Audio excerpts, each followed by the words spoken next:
Le mausolée de Galla Placidia est situé à quelques pas de la basilique de San Vital, et bien qu'il puisse paraître isolé, ce bâtiment a été plutôt adossé au moyen d'un portique démoli en 1602 à l'église de Santa Croce, qui est située juste en face.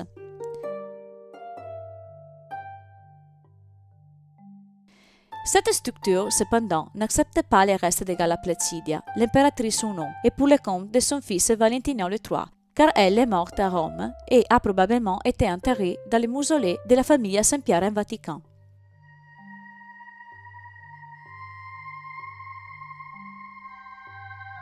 À première vue, les bâtiments sont très simples, presque dépouillés, décorés uniquement avec un élément en maçonnerie cher au style romain.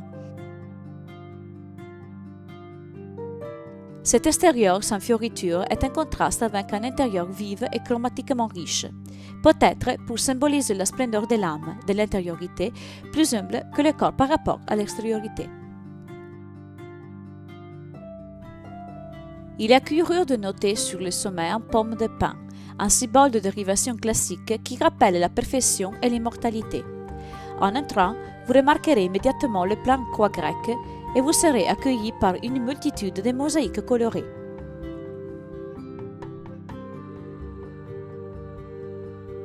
La voûte en berceau qui s'ouvre immédiatement au-dessus de l'entrée fait tomber le visiteur dans une atmosphère nocturne, placide, donnant sur l'ensemble du bâtiment et témoignant le fait que, contrairement aux mosaïstes romains, les artistes byzantins ont utilisé la technique de la mosaïque non seulement au goût décoratif, mais aussi en l'attachant étroitement au lieu où ils étaient.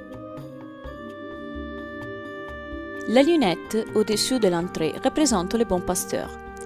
Le Christ est ici représenté en jeune âge et sans barbe, entouré par des moutons. Sa robe est en or, ainsi que l'auréole et la grande croix sur laquelle il repose, tandis que le manteau est pourpre. L'auréole autour de lui signifie l'univers, le Christ est la lumière, le soleil, l'Orion.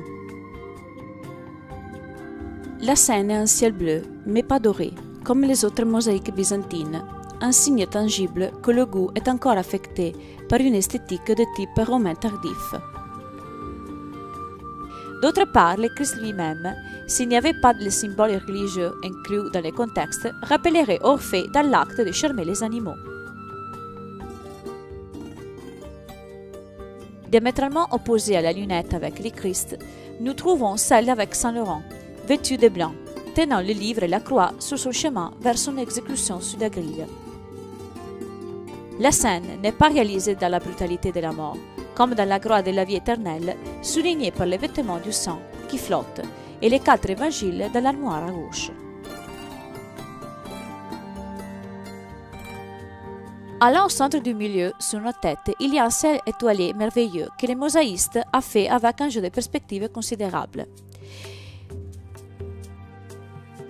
Et les étoiles gigantesques autour des symboles des 4 évangélistes dans les angles deviennent de plus en plus petites à mesure que vous allez vers ce sommet pour donner plus d'importance à la croix, représentant la divinité, présente dans la partie centrale. La voûte du ciel est un cercle concentrique et l'image dans le centre rappelle l'Apocalypse de Jean, selon laquelle, lorsque le ciel est ouvert, vous verrez une grande lumière et le Seigneur se présentera pour juger.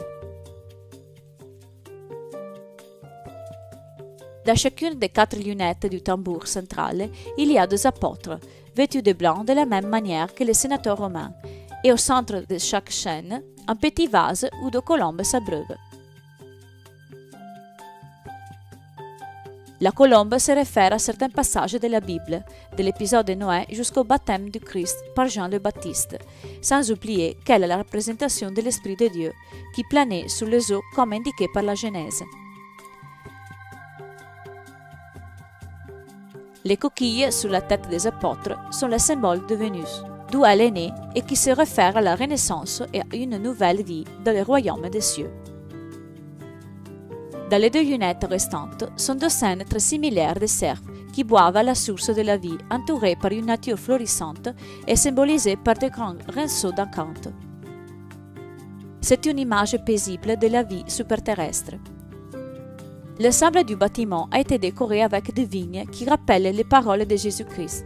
Je suis la vigne, vous êtes les sarments. Dans les bâtiments, il y a 3 sarcophages. Un d'eux est traditionnellement attribué à Galla Placidia, l'autre à son mari de Constance le III et la dernière pour son fils Valentinian le III.